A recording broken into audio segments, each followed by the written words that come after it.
السلام علیکم سامعین، ڈاکٹر اسرار احمد کے مزید بیانات سننے کے لیے ہمارے چینل کو سبسکرائب کریں تاکہ ہر نئی آنے والی ویڈیو آپ تک بآسانی پہنچ سکے۔ اس کا جب آپ تقابل کریں گے نا، آپ کا کیا خیال ہے عیسائیوں کو حضرت مسیح سے کتنی محبت تھی؟ اس کا تقابل کیجئے جو محبت مسلمانوں کو رہی حضور کے ساتھ۔ عیسائیوں کی محبت عشر عشیر نہیں بنے گی، اس محبت کے باوجود کہ ہمیں 10 گنا 100 گنا 1000 گنا زیادہ محبت ہے حضور کے ساتھ، لیکن دیکھیے کہ انہوں نے خدا کا بیٹا بنا دیا۔ یہاں کسی نے حضور کے بارے میں یہ بات آج تک کہی؟ یہ بہت بڑا کنٹراسٹ ہے نا۔ یہ در حقیقت عقیدت اور محبت کا غلو ہوتا ہے۔ تو عقیدت اور محبت کی کمی تو یہاں بھی نہیں، الحمدللہ ان سے زائد ہے، لیکن الحمدللہ ثم الحمدللہ ثم الحمدللہ خدا کا بیٹا تو کسی نے نہیں بنایا۔ اچھا، میں ایک اور کنٹراسٹ آپ کو دکھاتا ہوں تاکہ آپ اللہ کا شکر کریں۔ حضرت علی کی کیا نسبت ہے حضور کے ساتھ؟ نبی اور امتی۔ حضرت علی کو خدا کہنے والے پیدا ہوئے کہ نہیں؟ بتائیے نا، کیا وجہ ہے کہ علی کو خدا کہنے والے پیدا ہوئے لیکن محمد کو خدا کہنے والا پیدا نہیں ہوا صلی اللہ علیہ وسلم ورضی اللہ تعالی عنہ؟ بہت اہم بات ہے، غور کیجئے گا اس میں۔ حالانکہ حضرت علی کا رتبہ کہاں، حضور کا کہاں؟ آج بھی آپ دیکھیے، آپ کے جاہل عوام کے زبان پر نعرہ یا علی مدد کا ہوتا ہے، یا محمد مدد کسی نے کہا آج تک؟ یہ یا محمد لکھنے کے کام آتا ہے صرف، وہ مسجد پہ لکھ دو تاکہ پتہ چل جائے یہ فلاں فرقے کی مسجد ہے، دوسرا خود ہی بھاگ جائے وہاں سے۔ یہ صرف کس کام کے لیے ہے؟ باقی جہاں اصل میدان میں بات آتی ہے، کوئی نعرہ لگاتا ہے یا محمد مدد، محمد کا رتبہ اونچا یا علی کا، تو ان سے کیوں نہیں مدد مانگی؟ یہ سوالات آپ کے سامنے رکھ رہا ہوں میں۔ پھر یہ کہ جس طریقے سے کہ غوث اعظم کو پکارا جاتا ہے، کیا محمد کو پکارا جاتا ہے؟ کیا نسبت ہے؟ حضرت علی تو پھر بھی صحابی ہے، خلیفہ چہارم ہے، حضور کے چچا داد بھائی ہے، داماد ہے۔ غوث اعظم تو بہرحال وہ نسبت تو نہیں ہے۔ دیکھیے، میں اس کا تعلق جوڑتا ہوں ختم نبوت سے۔ جس طرح اللہ نے خصوصی حفاظت فرمائی ہے قرآن کی، اسی طرح خصوصی حفاظت فرمائی ہے محمد رسول اللہ۔ یہ اسپیشل پروٹیکشن ہے، ورنہ نہیں ہو سکتی تھی۔ یہ خصوصی تحفظ ہے اللہ کا۔ یہاں بگاڑ پیدا ہو جائے تو صحیح کون کرے گا؟ اب حضرت مسیح کی اصل حقیقت تو حضور نے آگے بتا دی۔ ذالک عیسی ابن مریم قول الحق الذی فیہ یمترون ما کان للہ ان یتخذ ولدا سبحانہ۔ یہ حضور نے آ کر حضرت مسیح کی حقیقت بیان کر دی کہ نہیں؟ سورہ مریم کی یہ آیات سنی تھی نجاشی رحمت اللہ علیہ نے جب حضرت جعفر ابن ابی طالب کی زبان سے، تو کیا کہا تھا تنکا اٹھا کر؟ خدا کی قسم، جو ان آیات میں مسیح کا مقام بیان ہوا ہے، مسیح اس سے تنکا بھر بھی زیادہ نہیں ہے۔ لیکن اگر محمد الرسول اللہ کو خدا کا بیٹا بنا دیا گیا ہوتا یا خدا بنا دیا گیا ہوتا تو کون آتا اس کی اصلاح کے لیے؟ جیسے قرآن مجید کا تحفظ ہے، ایسے ہی محمد الرسول اللہ کا تحفظ ہے۔ وہ تحفظ ہوا کیسے ہے؟ جتنا قرآن مجید نے ایمفیسائز کیا حضور کی بشریت کو، قل انما انا بشر مثلکم، اے نبی ان کو بتاتے رہیے، بار بار بتائیے کہ مجھے کچھ اور نہ بنا لینا، میں بھی بشر ہوں، انسان ہوں۔ ہاں، مجھ پر وحی ہوتی ہے، تم پر نہیں ہوتی، یہ فرق ہے۔ میں رسول ہوں، تم نہیں ہو۔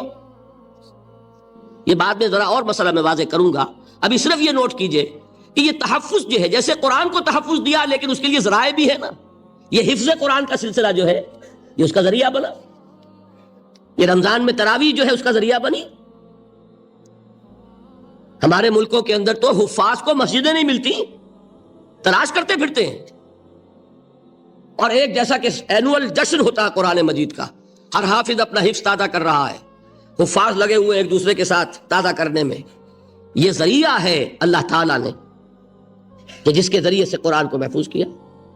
تو حضور کو جو حفاظت دی اس کا ایک طریقہ کیا ہوا؟ قرآن مجید میں حضور کی بشریت کا نمایاں کرنا، اور دوسرا یہ کہ خود حضور نے ایسی باریک بینی سے روکا. یہ بھی آپ کو پسند نہیں تھا کہ میں آؤں تو تم کھڑے ہو جاؤ. سنا کہ نہیں سنا آپ نے؟ صحابہ کو آپ روکتے تھے. ایک صحابی کی زبان سے نکل گیا ما شاء اللہ و ما شئت، جو اللہ چاہے اور جو آپ چاہیں. فوراً ٹوک دیا اجعلتنی للہ ندن، کیا تم نے مجھے خدا کا مد مقابل بنا دیا؟ مشیت صرف اس کی ہے. یہ روک ٹوک، یہ وہ چیزیں ہیں کہ جس کی بنا پر اللہ نے تحفظ عطا فرمایا. یہ جو آپ نے فرمایا میری قبر کو کسی جلسے اور جشن کا مرکز نہ بنا لینا، فرمایا کہ نہیں فرمایا؟ اللہ تعالیٰ لعنت فرمائے بنی اسرائیل پر کہ انہوں نے اپنے نبیوں کی قبروں کو وہ میلہ گاہ بنا لیا. یہ ساری وہ ہیں، یہ تحفظات ہیں، یہ بچاؤ ہے. یہ امت کو متنبہ کیا جا رہا ہے کہ محبت اور عقیدت کا غلو جیسے پہلے ہوا، یا اہل الکتاب لا تغلو فی دینکم، اے کتاب والو اپنے دین میں غلو سے کام نہ لو. یہ غلو محبت، غلو عقیدت ہے جس کی بنا پر وہ خدا کے بیٹے بنا دیے گئے. اور اگر وہ ہوتا یہاں اللہ کا نہ معلوم اللہ کے برابر کس طریقے سے حضور کو بنا دیا جاتا. لیکن قرآن نے خود حضور نے اس کی پیش بندی کی، جس کا ظہور ہم دیکھ رہے ہیں کہ اللہ کے فضل و کرم سے یہ امت تا حال بحیثیت مجموعی محفوظ ہے. البتہ دیکھیے شاعروں کی باتیں اور ہوتی ہیں، اور عوام کی اور واعظوں کی اور نعت گوؤں کی باتیں جو ہے وہ اور ہیں. میں جس چیز کی نفی کر رہا ہوں وہ علماء کی بات ہے. شاعروں کا تو قرآن مجید کے اندر خود ہی بھاڑا پھوڑ دیا اللہ نے. والشعراء يتبعهم الغاوون الم تر انهم في كل واد يهيمون انهم يقولون ما لا يفعلون. مبالغہ نہ کریں تو شعر میں رنگ ہی پیدا نہیں ہوتا. پھر شعر کائے کو کہنا ہے نظر کہو بھائی. مبالغے سے اس میں ایک تاثیر پیدا ہوتی. وہ مبالغے ہمارے شاعروں نے ہمارے نعت گوؤں نے کیے ہیں، اور اس میں اللہ تعالیٰ انہیں معاف کرے بالکل اوتار کر الفاظ بھی استعمال کر دیے. وہی جو مستوی عرش تھا خدا ہو کر اتر پڑا وہ مدینے میں مصطفیٰ ہو کر. بتائیے رام چندر جی کے بارے میں جو عقیدہ ہے، اب کیا فرق رہ گیا؟ بال برابر فرق ہے یا کوئی؟ اور نکتے پیدا کرتے ہیں. مدینے کی مسجد میں منبر کے اوپر بغیر عین کا ایک عرب ہم نے دیکھا. کیا سمجھ میں آیا؟ عرب میں سے عین نکالا کیا بنا؟ یہ نکتہ آفرینی ہے. اسی طریقے سے ہماری شاعری میں کچھ ہمہ کا رنگ بھی پیدا ہو گیا ہے. خود کوزاؤ خود کوزا کرو خود گلے کوزا، خود رند صبو کش، خود برسر آکوزا خریدار بے آمد بشکست و رواں شد. وہ خود ہی کوزا ہے، خود ہی مٹی ہے جس سے کوزا بنا ہے، خود ہی کوزے کا بنانے والا ہے. سمجھ رہے؟ الفاظ تو بڑے پیارے ہیں، بڑے مزیدار ہیں، آدمی ایک دفعہ وجد میں آ جاتا ہے. لیکن ہے کیا وہی ہے نا کہ وہی جو برف تھا پگھل کر پانی بن گیا. خود کوزاؤ خود کوزا کرو خود گلے کوزا خود رندے صبو کش. خود ہی اس کوزے میں شراب ڈال کے پیتا بھی ہے، خود ہی مٹی ہے، خود ہی وہ بنانے والا ہے، خود ہی کوزا ہے، خود ہی اس میں شراب ڈال کے پیتا بھی ہے، اور خود ہی اس کوزے کو توڑ کر اپنا راستہ بھی لیتا ہے. اب آپ اس پر سر دنیے اور جو چاہے کریں، لیکن یہ کہ اس کا ڈانڈے مل گئے کہ نہیں اسی ہمہ اس سے. لیکن یہ کسی مفتی کی بات ہے کیا، یا کسی ائمہ دین میں سے کسی کا قول ہے؟ بھائی شاعروں کی باتیں سن لیا کریں. اللہ اللہ خیر صلی اللہ. ان چیزوں کا بہت زیادہ سختی کے ساتھ نوٹس بھی لینے کا کوئی فائدہ نہیں ہوتا. بات وہ ہونی چاہیے کہ جو علماء کہہ رہے ہوں، مستند عقائد ہوں، جو ان کی کتابوں میں درج ہوں، ان سے بات ہونی چاہیے. تو یہ چیزیں، یہ گمراہیاں آئی ہیں، لیکن الحمدللہ ثم الحمدللہ کہ یہ عوام میں ہے، جہلاء میں ہے، شعراء میں ہے، نعت گوؤں میں ہے. یہ کسی بھی مستند دینی فرقے کے مستند علماء میں ہم کے ہاں موجود. البتہ ایک مسئلہ جو ہے نور اور بشر کا، وہ ذرا تھوڑا سا میں حل کر دوں آج. آپ سمجھتے ہوں گے لا ینحل ہے. میں نے جس طرح کہا تھا کہ امام بخاری کا قول بھی 100% درست اور امام ابو حنیفہ کا بھی 100% درست ثابت کیا کہ نہیں، اسی طرح میں کہتا ہوں جو حضور کو بشر کہتے ہیں وہ بھی 100% درست، جو حضور کو نور کہتے ہیں وہ بھی 100% درست. مطلب کیا ہے؟ دیکھیے، ہر انسان کے وجود کے دو حصے ہیں، میں نے پہلے دن شاید کچھ بیان کیا تھا. ایک خاکی وجود، اور اینیمل بینگ جو حیوان ہے ہمارا، ایک وہ روح ربانی جو اس میں پھونکی گئی. آدم میں جب وہ روح پھونکی گئی تب وہ مسجود ملائک بنے. فَإِذَا سَوَّيْتُهُ وَنَفَخْتُ فِيهِ مِن رُوحِي فَقَعُوا لَهُ سَاجِدِينَ. دو جگہ آیت ہے قرآن مجید میں ایک شوشے کے فرق کے بغیر، سورہ حجر اور سورہ صاد. جب میں اس کو پوری طرح تیار کر لوں اور اس میں اپنی روح میں سے پھونک دوں تو گر پڑنا اس کے سامنے سجدے میں. ہمارا جو خاکی وجود ہے وہ ظلمانی ہے، اور جو ہمارا روحانی وجود ہے وہ نورانی ہے. اس کی نسبت کس سے ہے؟ اللہ سے. بات سمجھ میں آئی؟ لیکن ہم نے اپنے اس نورانی وجود کو اپنے خاکی ظلمانی وجود میں دفن کیا ہوا ہے، اور محمد الرسول اللہ صلی اللہ علیہ وسلم کا وہ نورانی وجود آپ کے اس خاکی وجود پر اس درجے غالب تھا کہ وہ خاکی وجود معدوم کے درجے میں ہے، لیکن وہ حضور صلی اللہ علیہ وسلم پر اثر انداز نہیں ہو سکتا. وہی خاکی وجود ہے جسے ہم نفس کہتے ہیں. نفس غلبہ کر سکتا ہے محمد پر صلی اللہ علیہ وسلم. حضور کی شخصیت کی نورانیت نے آپ کی شخصیت کے خاکی وجود کا احاطہ کیا ہوا ہے. ہماری شخصیت کی ظلمانیت نے ہماری اس نورانیت کو گل کیا ہوا ہے، دفن کیا ہوا ہے، چھپایا ہوا ہے. بس یہ فرق ہے. انہیں آپ کہہ لیں نور، صحیح ہے، ان کی نورانیت غالب ہے. یہی بات ہے جو حضور نے اس طرح سمجھائی. دیکھو، ہر انسان کے ساتھ ایک شیطان ہوتا ہے. اب کسی صحابی نے بڑی جرت سے کام لیا، پوچھ لیا حضور کہ آپ کے ساتھ بھی ہے؟ ہر انسان کے ساتھ جو کہا نا، تو انسان تو ہے آپ بھی، جو کہ آپ کے ساتھ بھی ہے. آپ نے فرمایا ہے، لیکن میں نے اسے مسلمان کر رکھا. بات ختم ہو گئی. نفی نہیں ہے، وہ میرے تابع ہے، میرا مطیع ہے، مجھے گدن نہیں پہنچا سکتا. ہے تو صحیح، لیکن نہ ہونے کے درجے میں آ گیا کہ نہیں. یہ ہے فرق سارا. اور میں یہاں پہ کوٹ کرنا چاہتا ہوں ایک بہت بڑے بریلوی مکتب فکر کے عالم دین، صاحب زادہ، نام میرے ذہن سے ایک دم اتر گیا، فیض الحسن. اللہ تعالیٰ ان کی خطاؤں سے درگزر فرمائے، ان کی مغفرت فرمائے. آپ نے سنا ہوگا نا نام. انہوں نے ایک روز تقریر کی جو میں نے سنی، اور تقریر کہاں کی؟ ساہیوال میں. وہاں کا ایک بہت مشہور چوک ہے، مہاجرین، مسجد مہاجرین کہلاتی ہے، وہاں تقریر تھی ان کی، میں نے سنی. ان کے الفاظ یہ تھے کہ کیا آپ لوگ ہمیں جاہل سمجھتے ہیں؟ کیا ہمیں عربی نہیں آتی؟ کیا ہم نے قرآن نہیں پڑھا جس میں بار بار یہ لکھا ہوا ہے کہ حضور بشر ہیں؟ حضور بشر ہیں، لیکن اصل میں ہم حضور کی بشریت کو نمایاں کرنے کو سوء ادب سمجھتے ہیں. بات سمجھیے آپ نے، اس قدر پیاری بات ہے. انہوں نے کہا کہ آپ کے باپ کا نام کیا ہے؟ عبد الرحمن. آپ عبد الرحمن کہہ کے پکارتے ہیں انہیں؟ ابا جان. ابھی آپ نے وہ آیات سنی، حضرت ابراہیم نے اپنے مشرک باپ کو یا ابت ہے، یا ابت ہے، بڑا پیارا ترجمہ کیا. ابا جان، ابا جان. کیا نام لیں گے؟ آپ کے باپ کا نام ہے، نام نہیں لیتے آپ. کیوں؟ ادب کی وجہ سے. اسی وجہ سے ہم در حقیقت حضور کی بشریت کو نمایاں کرنے کو سوء ادب سمجھتے ہیں، ورنہ کوئی ہم جاہل ہیں، ہمیں عربی نہیں آتی، ہم نے قرآن نہیں پڑھا، ہم جانتے ہیں کہ وہ بشر. بات سمجھ میں آئی؟ کتنی آسانی سے مسئلہ حل ہوتا، بشرطے کہ نیت حل کرنے کی ہو. آخر آمنہ کے بیٹے ہیں، عبداللہ کے بیٹے ہیں، عبد المطلب کے پوتے ہیں.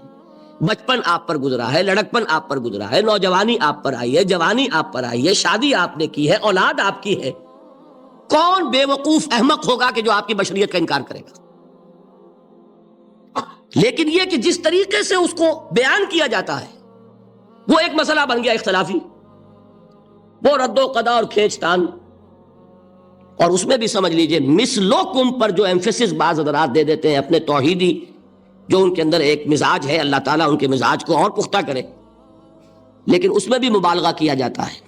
ایک حدیث مجھ سے سنیے جس میں حضور نے مثل کا انکار کیا. مثلکم کا مطلب اگر کسی نے یہ سمجھا کہ بالکل ہم جیسے ہیں تو بہت بڑی مغالطے میں. حضور صوم وصال سے منع فرماتے تھے، خود رکھتے تھے. صوم وصال کیا ہے؟ آج روزہ رکھا، شام کو افطار نہیں کیا، وہی روزہ رات بھر چل رہا ہے، اگلے دن بھی چل رہا ہے، شام تک کو جا کے پھر کھولا تو 2 دن کا صوم وصال ہو گیا.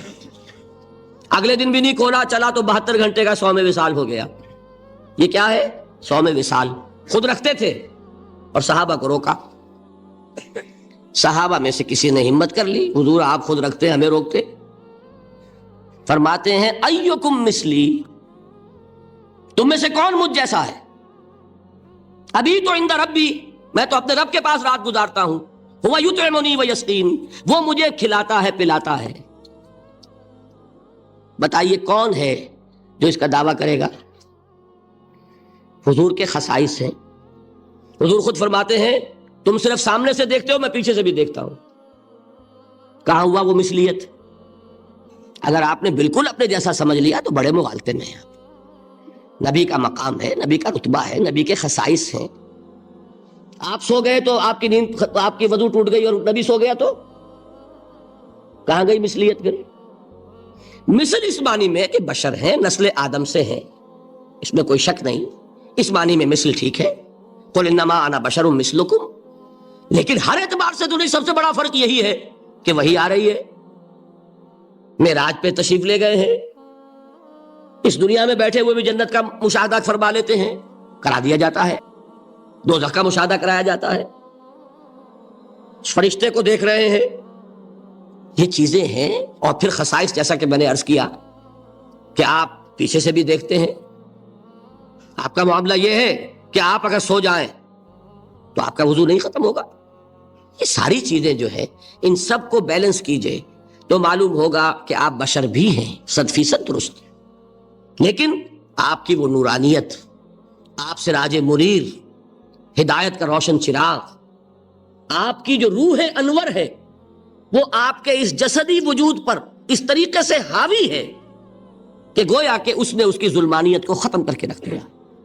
اس معنی میں کوئی کہے نور مجسم تو مجھے کوئی اعتراض نہیں. یہ ہے ان چیزوں کو جمع کرنے کی شکل، خواہ مخواہ کی کھینچ تان کے سوا کچھ نہیں. بہرحال یہ پہلا حصہ ختم ہوا، شرک فی الذات. اب آئیے شرک فی الصفات. میں نے عرض کیا تھا کہ یہ ایک بڑا علمی مسئلہ ہے اور اس میں ٹھوکر لگ جاتی ہے. وجہ کیا ہے اس کو سمجھ لیں. بنیادی بات، ہماری زبان جو ہے وہ بہت محدود ہے. ہماری ہی زبان ہے جسے اللہ نے ذریعہ بنایا اپنی ہدایت کا، ورنہ ہمارے پلے نہ پڑتی بات، ظاہر ہے نا. لیکن ہماری زبان کی محدودیت ہے. اس محدودیت کا ایک مظہر یہ ہے کہ ہم جو الفاظ اللہ کے لیے بطور صفت استعمال کرتے ہیں وہی الفاظ مخلوقات کے لیے بھی کر لیتے ہیں. اللہ موجود، ہم بھی موجود. اللہ زندہ، ہم بھی زندہ. اللہ علیم، تو انسان علیم بھی علیم نہیں، علامہ بھی ہے کہ نہیں؟ یہ تو بڑا مبالغے کا لفظ ہے. انسان علامہ ہے کہ نہیں؟ اللہ دیکھتا ہے، بصیر ہے، ہم بھی بصیر ہیں. اللہ سنتا ہے، سمیع ہے، ہم بھی سنتے ہیں. اللہ کو قدرت حاصل ہے، کچھ ہمیں بھی حاصل ہے. ایک مکہ مارا تھا حضرت موسیٰ نے، جان نکال دی تھی کہ نہیں؟ ہے نا کچھ نہ کچھ. اللہ چاہتا ہے، ہم بھی چاہتے ہیں. اسے دیکھیے چاہت میں وہ ہو گیا تھا جس پر روک دیا حضور نے.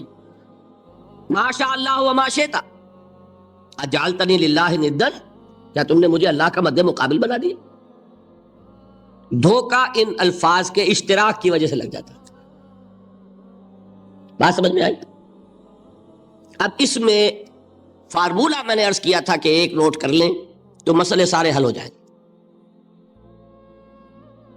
جب ہم کوئی لفظ بطور صفت اللہ کے لیے بولتے ہیں اور اسی لفظ کو مخلوق میں سے کسی کے لیے بولتے ہیں، مخلوق میں سب آ گئے، جمادات، حیوانات، انسان، اولیاء اللہ، فرشتے، انبیاء، رسول، سب مخلوق تو ہے نا.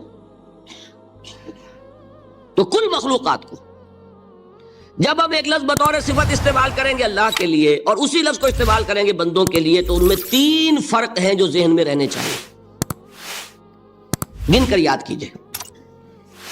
اللہ کی ذات قدیم ہے، ہمیشہ سے ہے، اسی طرح اس کی صفت بھی قدیم ہے، ہمیشہ سے ہے. مخلوقات حادث ہیں، ان کی صفات بھی حادث ہیں. حادث قدیم کے مقابلے میں کہ پہلے نہیں تھی پھر ہو گئی. ایک فرق. اللہ کی ذات از خود ہے، کسی اور نے تو اس کو وجود نہیں بخشا نا. اللہ کا وجود از خود ہے، ذاتی ہے. اسی طرح اس کی صفات ذاتی ہیں، کسی اور کی عطا کردہ نہیں ہے. مخلوق کوئی ہو کسے باشد، ان کا وجود ذاتی نہیں عطائی ہے، اللہ نے دیا تو وجود ملا. اسی طرح ان کی صفات عطائی ہیں، ذاتی نہیں. 2 فرق ہو گئے. اللہ کی ذات مطلق ہے، لا محدود، اسی طرح اس کی صفات مطلق ہیں، لا محدود. مخلوق کی ذات محدود کسے باشد، صفت بھی محدود. 3 فرق ہے، ذاتی عطائی، قدیم حادث، لا محدود محدود. 3 فرق ذہن میں رہیں تو جو صفت بھی آپ اب بولیں گے اس میں یہ تینوں باتیں ذہن میں رہیں. سمجھ میں آ گئی بات؟ اب اس کا اطلاق کیجئے تو یہ علم غیب کا مسئلہ حل ہو جائے گا. یہ بھی لا ینحل سمجھا جاتا ہے نا. علم کسی کا بھی ہو، انسان، فرشتہ، اولیاء، انبیاء، رسول، حضور صلی اللہ علیہ وسلم، کسی کا بھی حادث ہے، قدیم نہیں ہے، عطائی ہے، ذاتی نہیں ہے، محدود ہے، لا محدود نہیں ہے. 3 باتیں مان لیں، شرک نہیں ہوگا. ان میں سے ایک کو ساقط کر دیں، شرک ہو جائے. آئی بات سمجھ؟ اللہ کی قدرت ذاتی ہے، عطا کردہ نہیں. مخلوق میں جس کو قدرت حاصل ہے وہ عطائی ہے، ذاتی نہیں. اللہ کی قدرت لا محدود، یفعل ما یشاء فعال لما یرید علی کل شیء قدیر. ہم مخلوق کوئی بھی ہو اس کی قدرت محدود. اللہ کی قدرت جب سے وہ ہے ہمیشہ سے ہے، ہمیشہ سے قدرت بھی ہے. اور مخلوق میں سے قدرت یہ حادث ہے. تینوں چیزیں سامنے رہیں، شرک نہیں ہوگا. ایک چیز کی بھی کمی ہو گئی، شرک ہو جائے. یہ ساری صفات پر لے آئیے. اللہ کی حیات ذاتی، ہماری عطائی. لائی حیات آئے، قضا لے چلی چلے، اپنے بس میں نہ آنا تھا نہ جانا ہے. زندگی اس کی عطا کردہ ہے، جب چاہے لے لے. اللہ کی حیات بھی ایسی ہے کیا؟ ذاتی. الحی. ہماری حیات محدود، ویسے بھی محدود، موت آئے گی شاید ختم ہو جائے. چلیے موت ختم نہیں کرتی، ہم سمجھتے ہیں کہ وہ ہماری ابدی ہے. محدود اس معنی میں تو ہے کھانے کو نہ ملے تو کمزوری، ذرا کام کیا تو تکان، نیند بھی آ رہی ہے، اونگ بھی آ رہی ہے. اور اس کی حیات الحی القیوم لا تاخذہ سنۃ ولا نوم. حیات ذاتی ہے، لا محدود ہے اور قدیم ہے. یہاں حیات عطائی ہے اور حادث ہے اور محدود ہے، ساری صفات. اس کو ذہن میں رکھ لیجئے. تو اب 2 مسئلے میں یہاں حل کر دوں. جو لوگ کہتے ہیں حضور کو علم غیب نہیں تھا اور جو کہتے ہیں تھا، بدقسمتی سے دونوں نے ڈیفینیشن علیحدہ کر لی. جو ڈیفینیشن نفی کرنے والوں نے کی ہے اس کی وجہ سے، اس کے اعتبار سے واقعتاً نہیں تھا. انہوں نے ڈیفینیشن یہ کی ہے، تعریف یہ کی ہے، وہ علم جو از خود حاصل ہو جائے، اللہ کا عطا کردہ علم جو ہے وہ کہتے ہیں وہ غیب نہیں ہے. تو وہ بھی مانتے ہیں کہ ہر علم جو حضور کو حاصل ہے وہ اللہ کا عطا کردہ. میں سائی والی میں یہ سارے مرحلے میں نے طے کیے نا اپنے زمانہ طالب علمی میں. مولانا منظور احمد شاہ صاحب ہیں سائی وال میں ایک، میں ان کے پاس حاضر ہوا. میں نے کہا جی یہ مسئلہ کیا ہے علم غیب کا، مجھے ذرا سمجھائے. انہوں نے ایک کتاب اپنی نکالی کہ دیکھیے صاحب ہم حضور کے علم کے بارے میں یہ باتیں مانتے ہیں. حضور کا علم حادث ہے، قدیم نہیں ہے. حضور کا علم محدود ہے، لا محدود نہیں ہے. حضور کا علم عطا کردہ ہے، ذاتی نہیں. میں نے کہا یہ تین باتیں اگر آپ مان لیں تو میرا تو جھگڑا کوئی نہیں آپ سے. ہوتا کیا ہے جب آئیں گے وعظ میں، خطابت میں، تو عالم ما کان وما یکون، اب الفاظ وہ استعمال کر جائیں گے. ایک واعظ ہے، عام مقرر ہے، واہ واہ ہوتی ہی نہیں، نعرے لگتے ہی نہیں، محفل میں گرمی آتی ہی نہیں جب تک کہ ایسے مبالغے نہ کریں. لیکن وہ چیز لکھی ہوئی ان کے ہاں ہے کہ حضور کا علم حادث ہے، قدیم نہیں ہے. حضور کا علم محدود ہے، لا محدود نہیں ہے. حضور کا علم عطائی ہے، ذاتی نہیں ہے. ان تینوں چیزوں کے بعد کوئی بڑے سے بڑا وہابی اور بڑے سے بڑا اہل حدیث بھی انکار نہیں کرتا. باقی یہ بات جان لیجئے کہ غیب اور حضور یا شہادہ یہ در حقیقت عام انسانوں کے اعتبار سے الفاظ استعمال ہوئے. جب قرآن میں کہا جاتا ہے عالم الغیب والشہادہ، اللہ غیب اور جو ظاہر ہے یا موجود ہے سب کا جاننے والا ہے، تو مجھے بتائیے اللہ کے لیے کوئی غیب ہے؟ اللہ کے لیے کوئی شے غیب ہے؟ تو کیوں کہا جا رہا ہے عالم الغیب والشہادہ؟ وہ ہمارے اعتبار سے کہا جا رہا ہے. جو تمہارے لیے غیب ہے اللہ اس کو بھی جانتا ہے، اور جو تمہارے سامنے اللہ اسے بھی جانتا ہے. اللہ کے لیے تو کل شہادہ ہے. کسی شے کا لا یعزب عنہ مثقال ذرۃ فی السماوات والارض، آسمانوں اور زمین کا ایک ذرہ بھی اس سے غائب نہیں ہوتا. غیب کا وجود کیا اللہ کے لیے؟ تو یہ الفاظ مستعمل ہیں ریلیٹو ہمارے اعتبار سے، اور ہمارے اعتبار سے جو شے غیب ہے اس میں سے ایک حصہ اللہ دیتا ہے نبی کو، تبھی تو نبی بنا. فرشتے کو دیکھا، فرشتہ ہمارے لیے غیب ہے. جنت دکھائی کہ نہیں دکھائی، ہمارے لیے غیب ہے کہ نہیں ہے. دوزخ کا مشاہدہ کرایا کہ نہیں کرایا، ہمارے لیے وہ غیب ہے کہ نہیں ہے. جو چیزیں ہمارے لیے غیب ہیں انہی کے پردے اللہ کچھ اٹھاتا ہے، کل غیب نہیں. کل غیب کا علم ہو جائے گا تو وہ شرک ہو جائے گا. کل کا لفظ جہاں آیا شرک ہوا. جب آپ کہہ رہے ہیں محدود ہے، لا محدود نہیں ہے، تو کل کا لفظ استعمال نہیں کر سکتے. لیکن غیب میں سے کچھ علم دیا گیا تبھی تو نبی بنا، ورنہ میرے اور نبی میں فرق کیا ہوا پھر؟ البتہ یہ کہ وہ غیب کا علم ہو یا حاضر کا علم ہو، سائنٹیفک نالج ہو یا وحی کا علم ہو، کوئی بھی علم ہو، آیت الکرسی کے الفاظ نوٹ کیجئے، یعلم ما فی السماوات وما فی الارض، وہ جانتا ہے. ولا یحیطون بشیء من علمہ الا بما شاء، مخلوق میں سے کوئی بھی اس کے علم میں سے احاطہ نہیں کر سکتا مگر جتنا وہ چاہے. اب یہ بات علیحدہ ہے کہ ہم کون ہیں طے کرنے والے کہ ناپیں بیٹھ کر کے اللہ نے ابراہیم کو کتنا علم دیا، ہم ناپ سکتے ہیں؟ عیسیٰ کو کتنا دیا ہم جان سکتے ہیں؟ تو ابراہیم کا، موسیٰ کا، عیسیٰ کا نہیں ناپ سکتے تو محمد الرسول اللہ کا کہاں ناپیں گے؟ یہ پاگل پن ہے، یہ ہے جو غلطی ہوتی ہے. ہم کون ہیں طے کرنے والے؟ اللہ نے اپنے نبی کو دیا جو دیا، بات ختم. کل نہیں کہیں گے، کل کہا شرک ہو جائے گا، ذاتی کہا شرک ہو جائے گا. عطائی ہے، جو دیا اللہ نے دیا، اور کل نہیں دیا، جتنا چاہا دیا. ہے حادث، قدیم نہیں. تینوں چیزوں مان لیجئے تو شرک کا کوئی شائبہ نہیں ہوگا. باقی جہاں ایک طرف قرآن میں وہ آیات ہیں کہ اللہ کے غیب کو کوئی نہیں جانتا، ٹھیک، وہاں یہ بھی ہے کہ لا یظہر غیبہ، لا یظہر علی غیبہ الا من ارتضی من رسول، وہ اپنے غیب پر قابو نہیں دیتا مگر اپنے رسول میں سے جس کو چاہے. یہ دونوں آیتیں قرآن کی ہے کہ نہیں؟ اسی لیے در حقیقت جو غیب کی نفی کرتے ہیں حضور سے، وہ کہتے ہیں کہ از خود معلوم ہونے والی شے غیب ہے. ہم کہتے ہیں از خود تو کوئی بھی شے کسی کو معلوم نہیں، ہمیں حاضر کا علم بھی اللہ ہی دیتا ہے تو ہوتا ہے، غیب کا تو بہت دور کی بات ہے۔ یہ مسئلے بڑے سیدھے ہیں، خام خواہ ہم نے پیچیدہ بنایا ہوا ہے۔ خدا کے لیے ان مسئلوں کو سلجھائیے اور جوڑیے، کاٹنے کی بجائے جوڑنے کی فکر کیجیے کہ بھائی یہ اپنی اپنی جگہ پر علیحدہ علیحدہ تم نے تعریفیں کر رکھی ہیں اس لیے جھگڑ رہے ہو، ورنہ دونوں باتیں صحیح ہیں۔ ایک مسئلہ ذرا اور زیادہ علمی ہے، میں ذرا پریشان ہو رہا ہوں کہ وقت زیادہ ہو رہا ہے،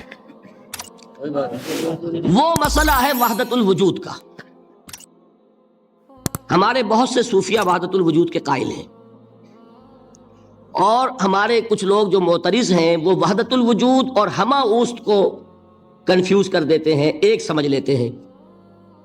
ہمہ اوست میں بیان کر چکا ہوں کہ بدترین شرک ہے، وحدت الوجود اور شے ہے، باریک بات ہے، سمجھ میں نہیں آتی عام لوگوں کے، سادہ ترین الفاظ میں آپ کو سمجھاتا ہوں۔ ایک نظریہ یہ ہے کہ اللہ ہی نے یہ روپ دھار لیا، یہ ساری چیزیں بالفعل موجود ہیں، یہ بھی ہے، یہ بھی ہے، یہ بھی ہے، اور یہ سب اللہ ہی ہے۔ یہ بدترین شرک ہے، شرک فی الذات۔ ایک لوگوں کی رائے یہ ہے کہ یہ کچھ ہے ہی نہیں، یہ سراب ہے۔ سراب میں کیا ہوتا ہے؟ آپ کو پانی نظر آتا ہے نا؟ ہوتا ہے پانی؟ نہیں۔ ہر چند کہے کہ ہے، نہیں ہے، ہے ہی نہیں، بس اللہ ہی ہے، یہ ہے ہی نہیں۔ دیکھیے ایک شعر ہے، کل ما فی الکون وہم او خیال او عکوس فی المرایا او ظلال۔ اس کائنات میں جو کچھ ہے یا تو وہم ہے یا خیال ہے، یا جیسے شیشے میں عکس ہوتا ہے، آپ ادھر کھڑے آئینے کے نظر آ رہے ہیں، ادھر بھی ہے، ادھر کوئی نہیں، یا جیسے سایہ ہوتا ہے، سایہ درخت کا سایہ زمین پر پڑ رہا ہے، اس کا کوئی وجود ہے؟ تو ایک رائے یہ، آپ اس سے اختلاف کریں، اسے پاگل پن کہہ دیں، کیا بیوقوفی کی بات کر رہے ہیں؟ جو چاہے آپ کہہ دیں، شرک نہ کہیے۔ وہ کہتے ہیں موجود صرف ایک ذات اللہ کی ہے، حقیقتاً موجود، یہ جو کچھ نظر آ رہا ہے یہ موجود ہی نہیں ہے، اس کو شرک نہیں کہیں گے۔ اسے اختلاف کریں، کوئی ضروری نہیں ہے کہ آپ مانیں ان کی بات، میں یہ نہیں کہہ رہا کہ آپ ضرور مانیں۔ شیخ احمد سرہندی رحمۃ اللہ علیہ نے اسے سمجھایا ہے اس کائنات کی حقیقت کیا ہے، ایک مثال سے۔ ان کے نظریے کو وحدت الشہود کہتے ہیں نا، وحدت الشہود، وحدت الوجود۔ شاہ ولی اللہ دہلوی نے فیصلہ کیا ہے کہ دونوں میں باریک سا فرق ہے، کوئی فرق نہیں ہے، تعبیر کا فرق۔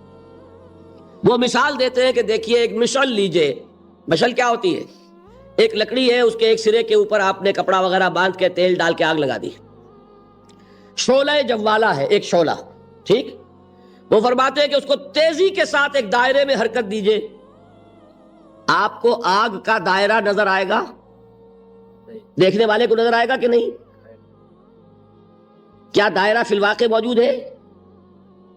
بات ثابت ہو گئی کہ نہیں ہے، نظر آ رہا ہے۔ یہ فرماتے ہیں حضرت مجدد، ای الصنعت باری تعالی است، کہ معدوم را موجود می نمائند۔ یہ اللہ تعالیٰ کی صنائی ہے، خلاقی ہے، کہ جو شے ہے نہیں اس کو دکھا دیتے ہیں کہ ہے۔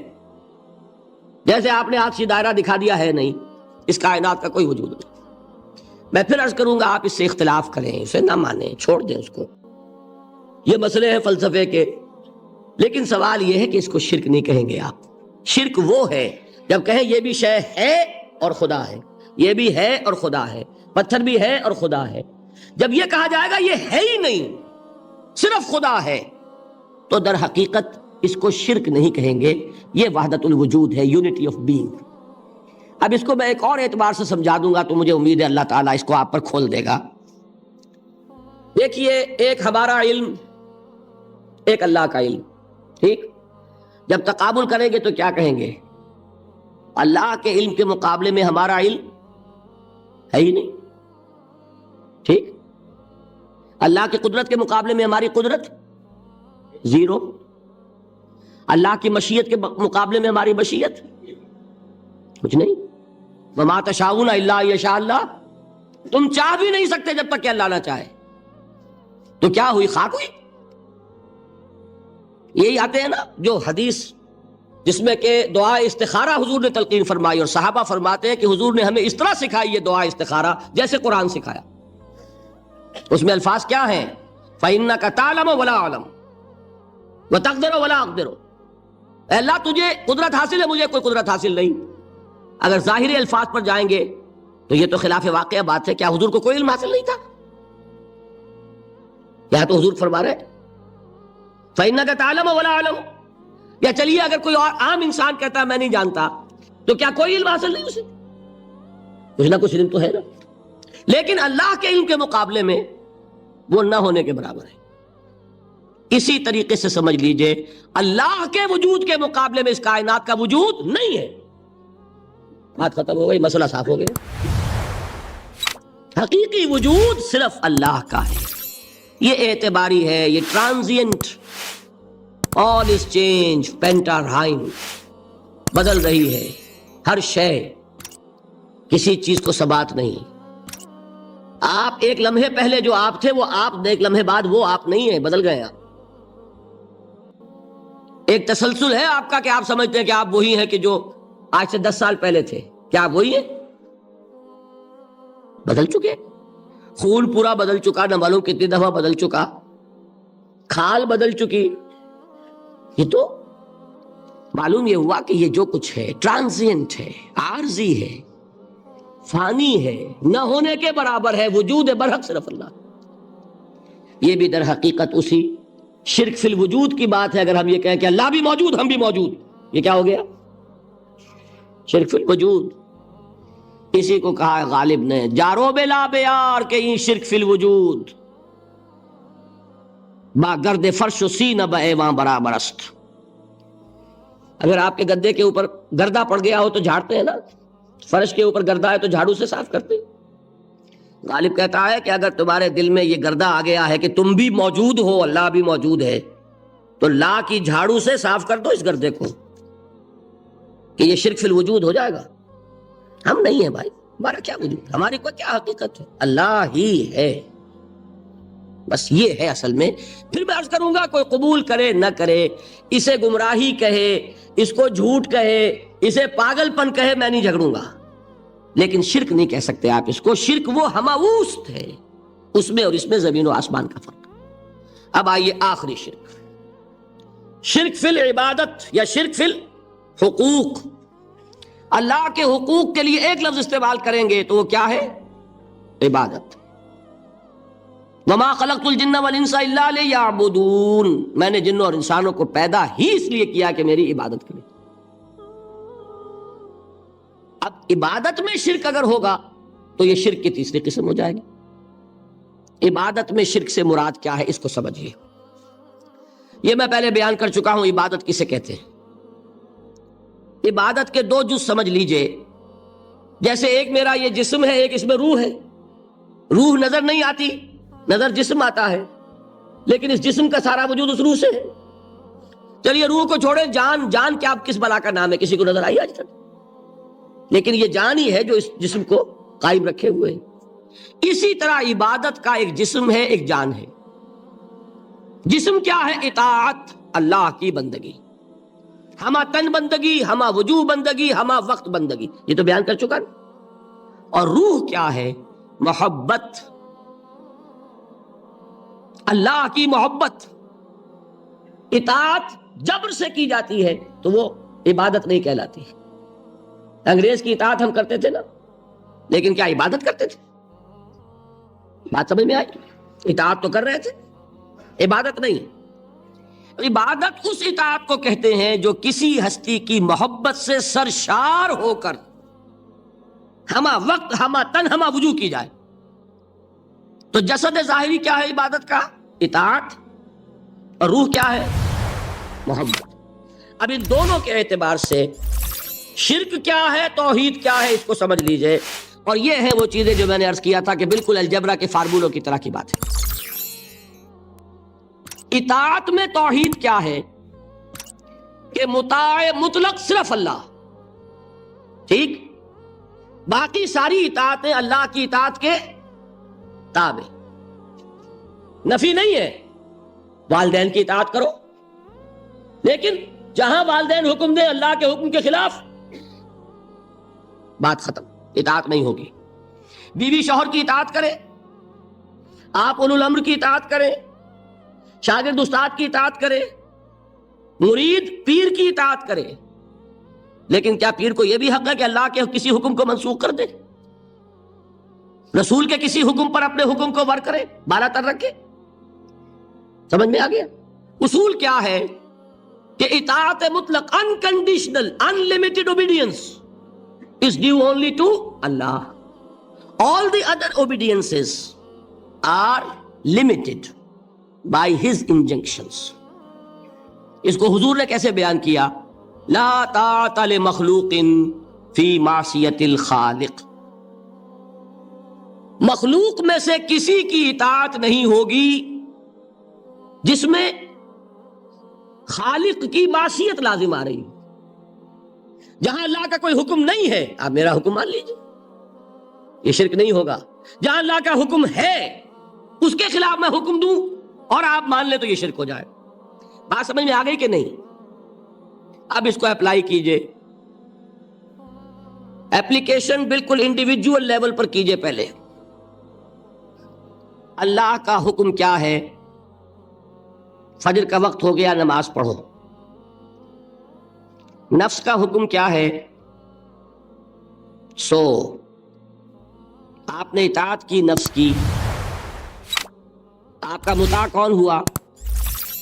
نفس۔ اور اللہ کی معصیت میں ہوا کہ اس کے حکم کے تابع ہوا،